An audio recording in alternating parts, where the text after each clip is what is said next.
எல்லாருக்கும் வணக்கம். இன்னைக்கு மகளிர் தினம். தமிழ்நாடு முழுக்க இருக்கிற என்னுடைய அம்மா, அக்கா, தங்கச்சி, தோழின்னு உங்க அத்தனை பேருக்கும் இந்த தினத்தில வாழ்த்து சொல்லாம இருக்க முடியாது. உங்கள் அனைவருக்கும் என்னுடைய மகளிர் தின வாழ்த்துக்கள். சந்தோஷம் தானே! பாதுகாப்பா இருந்தா தானே சந்தோஷத்த உணர முடியும். அப்படி எந்த பாதுகாப்பும் இல்லாதப்போ, இன்செக்யூரிட்டியா இருக்கிறப்போ, எந்த சந்தோஷமும் இருக்காது தானே! அப்படின்னு நீங்க நினைக்கிறது எனக்கு புரியுது. என்ன செய்ய?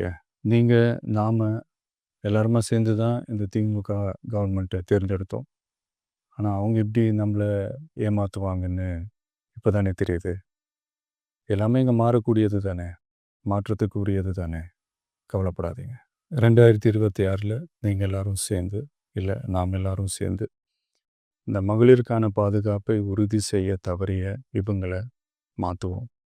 அதுக்கு இந்த மகளிர் தினமான இன்னைக்கு நாம் எல்லாருமா சேர்ந்து உறுதியேற்போம். ஒன்று மட்டும் சொல்கிறேன், எல்லா சூழ்நிலையிலும் உங்களுடைய ஒரு மகனா, அண்ணனா, தம்பியா, தோழனா உங்களோட நான் நிற்பேன்.